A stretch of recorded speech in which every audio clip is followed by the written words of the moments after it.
Jadi sebelum saya jawab, kalau Roy tadi bisa meramalkan di akhir tahun 2018 ini, saya juga nggak mau kalah. Saya punya ramalan juga. Iya. Ini harus kita viralkan juga. Iya. Gimana Bante? Kalau tadi dijelaskan di depan bahwa ramalan itu sesuatu yang tidak pasti. Ya. Tapi kalau ramalan saya pasti terjadi. Pasti. Apa itu? Kematian. Kita semua pasti mati. Iya. Ya. Setuju nggak nih? Iya. Ada yang nggak setuju? Saya mau lihat yang nggak setuju, angkat tangan coba. Semua setuju ya? Iya. Kita semua pasti mati. Tapi nggak tahu kapan. Nah kemudian kita melihat dalam pandangan Buddhis ada karma yang dilakukan secara individu, ada karma yang dilakukan secara kolektif. Bersama-sama.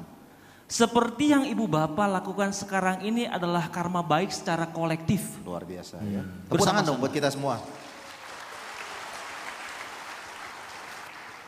Begitu juga ada karma buruk yang dilakukan bersama-sama. Kalau itu jangan tepuk tangan Bante ya. Ya.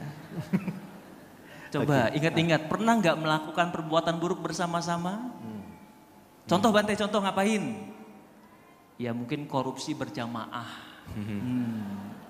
Nah itu karma buruk secara bersama-sama. Ini yang disebut dengan kolektif. Dan kemudian kenapa kok bisa meninggalnya bareng-bareng dalam satu pesawat? Dan belum lagi kemarin ada gempa bumi, tsunami, dan juga ada fluktuasi apa namanya itu? Apa itu istilahnya? Ya itulah tanah yang bergeser ya, itu. Yang membelah. Ya. Kalau kita lihat kecelakaan, musibah yang kolektif lebih jarang terjadi dibandingkan dengan kecelakaan yang dilakukan yang dialami secara individu. Ya. Setiap hari mungkin kita bisa melihat ada kecelakaan mobil dan motor. Satu meninggal, dua meninggal, biasa. Tapi yang secara kolektif jarang terjadi. Mengapa demikian? Karena untuk menyamakan sebuah karma sampai dengan berbuah itu tidak mudah. Ya. Harus ada sebab-sebab yang mirip-mirip sehingga saat itu bisa terjadi karma secara kolektif, buahnya matang bersama-sama.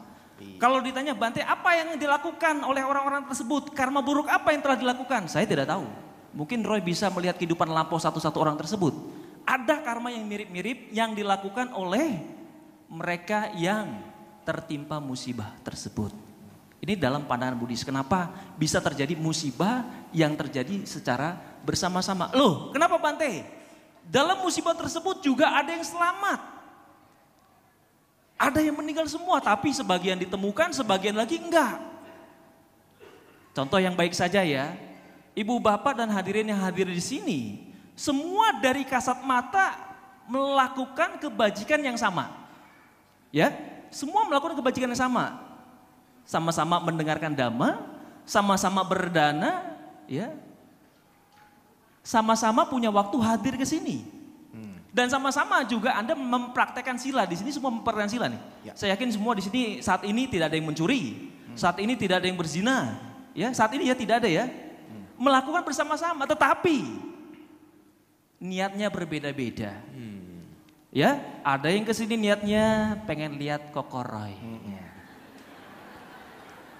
Mungkin kalau saya pasang baliho di depan tanpa foto Roy Kiyoshi, yang datang 100 paling banyak. Ya. Nah, hal sebab itulah niat mereka datang ke sini dengan motivasi yang berbeda-beda. Ada yang pengen door prize doang. Ada nggak? Nggak ada ya. Ada yang pengen dengerin ceramah aja. Dan juga ada yang pengen dapat semuanya. Inilah motivasi seseorang berbeda-beda.